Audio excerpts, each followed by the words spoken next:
السلام عليكم ورحمة الله وبركاته. في هذا اليوم سنقدم لكم تحت الموضوع ميراث الإخوة الأشقاء. اسمي زادة الأنيسة بنت أحمد 1818029. Ismi Nur Azizah binti Jaludin 1818049. Ismi Nadira Adila binti Hazanul Izzat 1818046. Ismi Ainul Syafa binti Saiful Bahri 1818047. Ismi Nurin Hanani binti Zainuddin 1818045. Saya Nurin Hanani binti Zainuddin 1818045. Hari ini akan membentangkan takrif miras. Takrif miras dari segi bahasa adalah kekal atau perpindahan sesuatu daripada seseorang kepada seseorang yang lain. Takrif miras dari segi istilah pula, perpindahan pemilikan daripada si mati kepada warisnya yang masih hidup, sama ada yang ditinggalkan itu berbentuk harta yang boleh dipindah, harta yang tidak boleh dipindah, ataupun sesuatu hak yang ditetapkan oleh syarak. Seterusnya, takrif miras adik-beradik kandung. Adik-beradik kandung baik daripada anak perempuan atau anak lelaki, yakni ia adalah seorang perempuan dan lelaki, atau mereka adalah daripada dua jenis, dan Allah telah menyebut aturan mereka dalam ayat terakhir surah An-Nisa.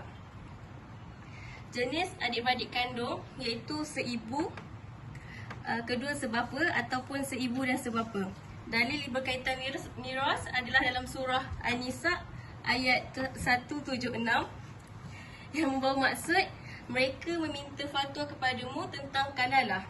Allah memberi fatwa kepadamu tentang kalalah, iaitu jika seseorang meninggal dunia dan ia tidak mempunyai anak dan saudara perempuan, maka bagi saudaranya yang perempuan itu seperdua dari harta yang ditinggalkannya, dan saudaranya yang laki-laki mempuaspakai mengambil semua harta. Jika ia tidak mempunyai anak, tetapi jika saudara perempuan itu dua orang, maka bagi keduanya 2/3 dari harta yang ditinggalkan oleh yang meninggal. Dan jika mereka saudara-saudara lelaki dan perempuan, maka bahagian saudara lelaki sebanyak 2 orang saudara perempuan. Saya Nadira Adila binti Hazanul Izzat, nombor matrik 1818046. Seterusnya, syarat pewarisan. 3 syarat diperlukan untuk mewarisi harta pusaka. Jika salah satu daripada syarat tersebut hilang, maka tidak akan ada pewarisan. Antara syarat pewarisan adalah: pertama, kematian si mati adalah hakiki atau dengan keputusan hakim atau anggaran kematian. Kematian yang hakiki adalah kehilangan nyawa atau perbuatan atau realiti dan yang dilihat atau berdasarkan daripada bukti. Kedua, keputusan hakim pula bagi kes yang hilang, yang hidup atau kematiannya tidak diketahui dan hakim memutuskannya kematiannya berdasarkan tanda-tanda, petunjuk dan bukti. Anggaran kematian pula adalah untuk janin yang digugurkan disebabkan perbuatan ibunya atau gugur disebabkan orang lain, maka janin mewarisi harta berdasarkan perkiraan hidupnya dan perkiraan matinya kerana itu. Kedua, waris disahkan masih hidup pada saat kematian pewaris. Waris disahkan masih hidup setelah kematian pewaris dan diketahui oleh orang lain. Yang ketiga, hubungan waris dengan si mati diketahui, bahawa dia mengetahui dia adalah pewaris melalui hubungan kekeluargaan atau hubungan perkahwinan atau walak. Seterusnya, rukun pewarisan. Rukun pewarisan terbahagi kepada 3 bahagian. Pertama, pewaris, kedua, waris dan ketiga, harta pusaka. Ketiga-tiga rukun ini merupakan bahagian keperluan dari warisan sebagai sistem perundangan. Pewaris adalah orang yang meninggal dunia dalam keadaan meninggalkan harta warisan dan ahli waris yang masih hidup. Waris, orang yang berhak mendapat pewarisan atas alasan seperti kekeluargaan, persaudaraan, perkahwinan dan lain-lain. Harta pusaka adalah perkara yang ditinggalkan si mati termasuk wang, harta benda dan lain-lain. Assalamualaikum warahmatullahi wabarakatuh. Nama saya Ainul Syafa binti Saiful Bahri, nombor matrik 1818047. Seterusnya, saya ingin membentangkan tentang syarat yang disebut di dalam ayat. Pertama, sekiranya dia meninggal dan menggantikan seorang saudara perempuan atau ayah tirinya dan tidak mempunyai keturunan, maka saudara perempuan atau saudara perempuan bapa itu mempunyai separuh daripada harta pusaka. Yang kedua pula ialah sekiranya dia meninggal atau menggantikan 2 saudara perempuan atau lebih saudara perempuan atau ayah dan mereka tidak mempunyai asal usul atau cabang, maka keduanya iaitu saudara perempuan itu sendiri ataupun bapa akan mendapat 2/3 harta pusaka tersebut.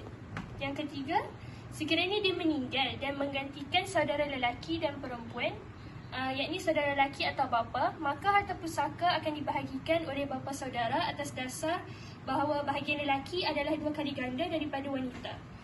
Yang keempat, sekiranya saudara perempuan meninggal dan dia tidak mempunyai asal usul atau cabang, maka saudara lelaki akan sepenuhnya mengambil semua harta atau wang tersebut. Dan jika ada lebih daripada satu saudara lelaki, mereka akan membahagikan wang dan harta pusaka itu dengan mengikut jumlah sekepala. Nama saya Nur Aizah binti Jaludin, 1818049. Saya ingin membentangkan contoh pewarisan adik-beradik. Yang pertama, jika suami layak mendapat 1/2, adik perempuan 1/3. Yang kedua, suami layak mendapat 1/2, dua kakak kandung layak dapat 1/2. Isteri layak mendapat 1/4, kakak kandung layak mendapat 2/3, manakala ibu 1/6. Yang keempat, isteri 1/4, kakak kandung mendapat baki asobah, adik-beradik lelaki juga mendapat baki asobah. Yang kelima, suami mendapat 1/2, dua anak perempuan mendapat 2/3. Yang keenam, suami mendapat 1/2, manakala ibu 1/6 dan dua abang kandung 1/3. Seterusnya ialah pewarisan saudara lelaki. Di sini ada dalil dan juga hadis. Dalilnya ialah dalam surah An-Nisa, A'udzubillahi minasyaitonirrajim, Bismillahirrahmanirrahim. Wa huwa yarisahu an lam yakun laha walad. Dia akan mewarisi jika tidak mempunyai anak. Manakala hadis bahawa Rasulullah SAW bersabda, memutuskan agama sebelum kehendak, dan bahawa para putera ibu waris mewarisi tanpa anak-anak perempuan.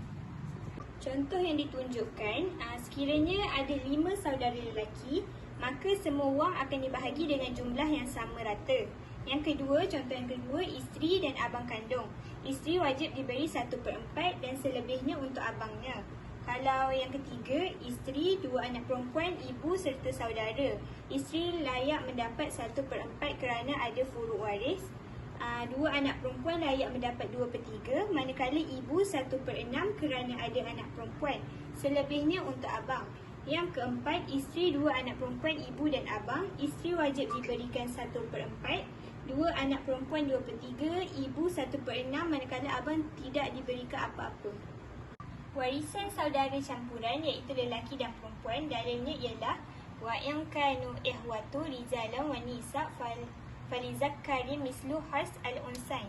Dan jika mereka bersaudara lelaki dan wanita, maka lelaki itu seperti bahagian dua wanita. Dalam surah An-Nisa ayat ke-16.